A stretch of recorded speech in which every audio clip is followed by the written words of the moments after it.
अस्सलाम वालेकुम to all, it's Sana Sarfaraz here. Welcome to my channel. आज की इस वीडियो का मकसद ये है कि मैं आपके साथ कुछ क्वेश्चन शेयर करूं। और मैंने अपनी प्रीवियस वीडियो में क्वेश्चन शेयर किए थे आपके साथ, इंटरव्यू क्वेश्चंस प्रैक्टिकल से रिलेटेड, सॉल्ट एनालिसिस से रिलेटेड। आज से हम अपनी टेस्ट सीरीज़ स्टार्ट कर रहे हैं। टेस्ट नंबर 1 है ये, पार्ट नंबर 1, जिसमें आपके पास टाइट्रेशन से क्वेश्चंस होंगे, volumetric analysis, acid based titration, redox titration and some questions from complexometric titrations. Next video में मैं ऑर्गेंटोमेट्रिक टाइट्रेशन को डिस्कस करूँगी, क्योंकि वो थोड़ा इम्पॉर्टेंट है। उसमें काफ़ी मेथड्स हैं देखने वाले, उसके प्रिंसिपल्स हैं, थ्योरीज़ हैं, और इसके साथ ग्रेविमेट्रिक एनालिसिस भी शेयर होगी। तो इस टेस्ट में सिर्फ क्वेश्चंस आपको दिए गए हैं, मैं इनके आंसर्स नहीं बताऊंगी आपको। अगर आपने मेरी प्रीवियस वीडियोस देखी हो या फिर आपने किसी भी बुक को कंसल्ट किया हो, तो आपको इन क्वेश्चंस के आंसर्स आते होंगे। ठीक है, मोस्टली क्वेश्चंस के आंसर्स आते होंगे। ये बहुत बेसिक क्वेश्चंस हैं। हम जैसे जैसे आगे जाएंगे, अगर मैं 2 टेस्ट भी अपलोड करती हूँ एक दिन में, तो in the span of 14 days हमारे अच्छे खासे टेस्ट हो जाएंगे और आप लोगों को भी अपनी तैयारी का पता चल जाएगा। आप लोग अपने आप को इवैल्यूएट कर सकते हो। इसके अलावा इस टेस्ट सीरीज़ का मकसद ये है कि एक तो ये कि कोई ऐसा क्वेश्चन जो आपको ना पता हो या आपके माइंड में ना हो, वो आपको पता चल जाए। दूसरा, कुछ लोगों को टू द पॉइंट आंसर करना नहीं आता, या फिर कुछ लोगों को उसकी एग्जैक्ट रीज़न नहीं मिल रही होती, तो हो सकता है कि कोई कमेंट करे और आपको वो रीज़न मिल जाए। तो शेयरिंग इज़ केयरिंग, आपका फ़ायदा है। अच्छा, नॉलेज शेयर करने से ना कभी कम नहीं होता। या अगर आप लोग ये सोचें कि मैं कमेंट करूँगी और ये सिर्फ मुझे आता है, ये मैंने सर्च करके मतलब मेहनत करके ढूंढा है और ये सिर्फ मुझे आना चाहिए, तो ऐसी बात नहीं होती। ठीक है, कुछ लोगों को सर्च करने में, जैसे गूगल से अगर वो सर्च करते हैं या किसी बुक से देखने में थोड़ी डिफ़िकल्टी होती है, अगर हेल्प हो जाती है किसी की, ठीक है, तो इससे आपका भी फ़ायदा है।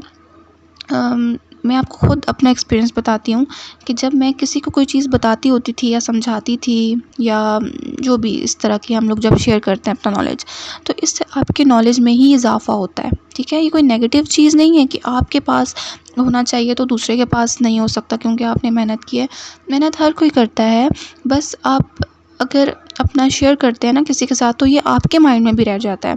कभी कभार ऐसे होता है कि आप भूल जाते हो वो चीज़, लेकिन आपको ये याद आता है कि हाँ, ये तो मैंने अगले को समझाई थी, तो मैंने इस तरह से एक्सप्लेन की थी। तो प्लीज़ जो है आप कमेंट कीजिए, अगर आपको आता है शेयर करें। ठीक है, नॉलेज शेयर करने से बढ़ता है, इससे घटता नहीं है।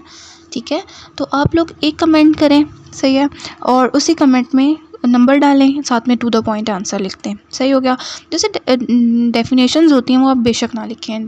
Like question number 1 is define titration, तो ये आपको पता है, आपने सिर्फ टू द पॉइंट, इतना ज़्यादा एलैबोरेट नहीं करना। जैसे हम FSC लेवल पे या मैट्रिक लेवल पे बहुत ज़्यादा 3 to 4 लाइंस का आंसर लिखते हैं, नहीं। आपने बस बेसिक टाइट्रेशन बतानी है कि क्या टाइट्रेशन में क्या हो रहा है, किस चीज़ के साथ आप टाइट्रेट करवा रहे हैं और क्या चीज़ एनालाइज कर रहे हैं इसमें, बस सिर्फ आपने इतना सा बताना होता है। ठीक है, तो अगर आपको आगे चेयरमैन और एनी अदर मेंबर कहते हैं कि आप इसको एलेबरेट करें, तो आप इसको एलेबरेट कर दें, लेकिन आपको आंसर जो है ना टू द पॉइंट देना चाहिए, जो क्वेश्चन की नीड होती है उसके मुताबिक। अच्छा, अब आपको समझ आ गई होगी कि आपने कमेंट करना है 1 2 3 4, मतलब एक ही कमेंट में आप क्वेश्चन नंबर 1 लिखें या फिर 1 लिख दें, साथ उसका आंसर लिख दें, 2 लिख दें, उसका आंसर लिख दें। ऐसे क्वेश्चंस हैं जिनका बिल्कुल टू द पॉइंट है या बहुत छोटा सा आंसर है। ठीक हो गया, यहाँ तक आपको बात समझ आ गई होगी। सबका फ़ायदा होगा ऐसे, जितना ज़्यादा आपको पता चलता जाएगा। दूसरी बात मैं ये बताऊँ, इंटरव्यू हर इंसान का ना उसकी खुद पर डिपेंड करता है। चीज़ें सबको आती हैं। मैं कहती हूँ व्हाट इज़ इंडिकेटर, सबको पता है। What is primary standards, secondary standards, सबको पता है। जो केमिस्ट्री के स्टूडेंट्स हैं, जो यहाँ तक ऑब्वियसली जो इंटरव्यू तक आए हैं, तो वो ये चीज़ें सारी देख के आए हैं। लेकिन उस चीज़ को एक्सप्लेन करना, उस जगह पे बैठ के अपनी बात समझाना, ठीक है, ये हर इंसान का डिफरेंट होता है। और यही चीज़ होती है जो वो देखते हैं, उनको पता होता है कि अगर वो क्वेश्चन 100 बंदों से करेंगे व्हाट इज़ इंडिकेटर, तो ऑलमोस्ट 99 को पता होगा व्हाट इज़ इंडिकेटर। ठीक है। तो अब बस उसको एक्सप्लेन करने का तरीका अलग होता है, इसलिए आप बेशक आंसर लिखेंगे भी तो किसी को कोई मतलब आपका कोई नुकसान नहीं है। ठीक हो गया। क्वेश्चन नंबर डालिएगा 1 2 3 4 5 6 7 और साथ में आंसर लिख दें। जो आपको लग रहा है बहुत आसान है बेशक आप उसको स्किप करते जाएं। नेक्स्ट वीडियो में ये जो मैं वीडियो भी अपलोड कर रही हूँ ना विदाउट आंसर्स, तो नेक्स्ट वीडियो में मैं उसकी की सेंड करूँगी 1 2 3 4 डाल के, और जिस तरह से आंसर देना चाहिए मैं उस तरह से उसको लिख दूँगी। ठीक हो गया। उसमें हम डिस्कस भी कर लेंगे जो आपके कमेंट्स इस वीडियो के नीचे आएंगे ना, और जो आपकी क्वेरीज होंगी, जो आपके क्वेश्चंस होंगे, कोई क्वेश्चन आप इन क्वेश्चन से रिलेटेड करना चाहते हैं तो वो करें।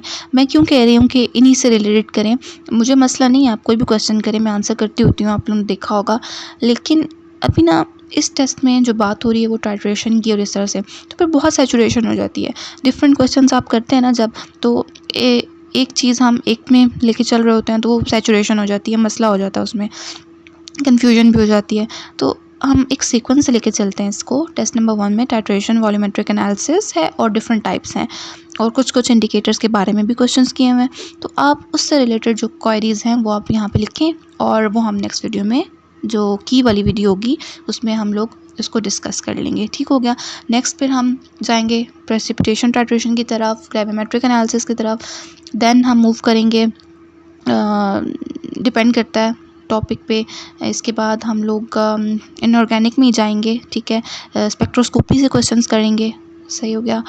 इसके अलावा SNP ब्लॉक करेंगे, कोऑर्डिनेशन केमिस्ट्री करेंगे, एनवायरमेंटल केमिस्ट्री करेंगे। तो 1 डे के हिसाब से हम लेके इसको रेगुलर चलते हैं। उम्मीद है कि अच्छा आप लोगों की तैयारी, इसका मकसद, इन वीडियोस का मकसद क्या है? इन वीडियोस का मकसद ये है कि आप लोगों की तैयारी अच्छी हो जाए। इंटरव्यू के लिए आपको डिफरेंट क्वेश्चंस पता चलें, उनकी डिस्कशन हो, आपके माइंड में एक मतलब ये चीज़ें ना बहुत याद रहती हैं। आप अगर किसी चीज़ को पढ़ के जाते हो या खुद से करते हो वो तो ठीक है, लेकिन अगर आप किसी के बोलने से मतलब सुन के जो है ना वो भी बहुत अच्छा याद रहता है। तो इन चीज़ों का मकसद ये है कि आप लोगों का फ़ायदा हो। इन दिनों जो है मतलब ज़ाहिर सी बात है हर कोई तैयारी कर रहा है, थोड़े से दिन है, तो कोशिश यही है मेरी कि आप लोगों को ज़्यादा से ज़्यादा चीज़ों का पता चले, आप लोगों का भी फ़ायदा हो। ठीक है। यहाँ पे क्वेश्चंस देख लीजिएगा। मैं थोड़ी सी देर यहाँ पे ज़्यादा मैंने इस स्लाइड पे गुजार ली, नेक्स्ट पे मूव करते हैं।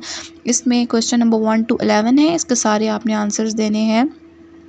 डिफ़िकल्ट तो कोई ऐसा नहीं है, एग्जैक्ट आपको चीज़ें बतानी चाहिए बिल्कुल, जैसे what is the pH range of methyl orange and red, तो आप बस उसका आंसर लिखें, कॉमा लगाएं, मिथाइल रेड का लिखें, that's it. What is the end point of methyl orange and methyl red, ठीक है, एंड पॉइंट आपको पता होना चाहिए क्या है। अच्छा यहाँ पे मैंने स्पेसिफाई नहीं किया what is the end point. ठीक है, आप इसको ये यहाँ पे ये बताएं कि एसिडिक मीडियम में क्या है और बेसिक मीडियम में क्या है। ठीक है, ये आप इस तरह से इसको लिख लें। फिनोफ्लिन का क्या किस pH पे वो कलरलेस हो जाता है। Then moving towards the next slide, ये आपने जो व्हाट इज़ टाइट्रेशन का वो ये बिल्कुल एक वन जो है ना लाइन आंसर्स हैं, इसमें बिल्कुल आपने डेप्थ में ज़्यादा नहीं जाना, बस what is titration curve elaborated. What is equivalence point for strong acid versus strong base, आपने इक्विवेलेंस पॉइंट बताना है किस pH पे आता है। ठीक है। एक डिफरेंस बताना है, सिर्फ एक difference between and point and equivalence point, और वही एक डिफरेंस जो होता है ना मतलब इनफ होता है इन दो चीज़ों को डिफ्रेंशिएट करने के लिए। Then redox saturation, role of potassium permanganate, इससे related questions हैं। And then the most important question is question number 21, which is to differentiate between iodometry and iodimetry. मैंने इस पे एक डिटेल वीडियो डाली थी, redox saturation, iodometry versus iodimetry। अगर उसने को आपने देख लिया ना तो उसमें आपको ईजिली समझ आ जाए कि दोनों में डिफरेंस क्या है, एंड प्रोडक्ट क्या है, सब कुछ जितने क्वेश्चन मैंने यहाँ पे लिखे हैं उनके आंसर आपको उसमें भी मिल जाएंगे। नेक्स्ट क्वेश्चन बहुत इंपॉर्टेंट है, question number 23, what is the difference between iodine flask and titration flask, why iodine flask is specifically used in iodometric titrations, what is end point in case of iodometric titration, indicator hypo क्या है, उसकी nature क्या है, whether it is oxidising agent और reducing agent. Complexometric titration पे आ जाएं chelating agent क्या होता है, what is masking, what is demasking, what are some masking and demasking agents used in complexometric titrations, what are the benefits. जो भी titration हम करते हैं ना, either it is complexometric titration, redox और एसिड बेस, आपको ये पता होना चाहिए कि क्यों कर रहे हैं हम, टाइट्रेशन क्यों कर रहे हैं हम, ये स्पेसिफिकली कम्प्लेक्सोमेट्रिक ही क्यों कर रहे हैं हम, अर्जेंटोमेट्रिक क्यों कर रहे हैं हम, रिडॉक्स क्यों कर रहे हैं, what is the benefit of it. ठीक है, इसका आपको ज़रूर पता होना चाहिए। Name any chelating agent other than EDTA. EDTA is the most famous chelating agent, but other chelating agents other than EDTA, ठीक है, वो भी पता होने चाहिए। What is the name of indicator use in calcium EDTA titration, बहुत important. कम्प्लेक्सोमेट्रिक titration में जो मोस्ट इंपॉर्टेंट टाइट्रेशन है ना, वो आपकी कैल्शियम कम्प्लेक्सेशन है, ठीक है, जिससे हम रिमूव कर लेते हैं कैल्शियम और मैग्नीशियम फ्रॉम वाटर। तो ये आपको पता होना चाहिए। किस pH पे हो रही है ये भी पता होना चाहिए। कम्प्लेक्स बनता है, किस तरह का कम्प्लेक्स बनता है, कौन सी रिंग होती है, इंडिकेटर कौन सा यूज़ होता है, तो ये सारी चीज़ें आपको पता होनी चाहिए। ज़रूर इसका आंसर कीजिएगा और एक ही कमेंट में कर दें। सेपरेट कमेंट करने से मतलब बहुत ज़्यादा क्योस होता है, तो आप एक ही कमेंट में अपने आंसर्स करते जाएं जितने आप टाइप कर सकते हैं। ठीक है, बाकी जो लंबे लंबे हैं जो आपको डिफ़ाइन करने हैं वो बेशक आप इसको स्किप कर सकते हैं। बेसिक पर्पज़ क्या है कि आप अपने आप को इवैल्यूएट करें।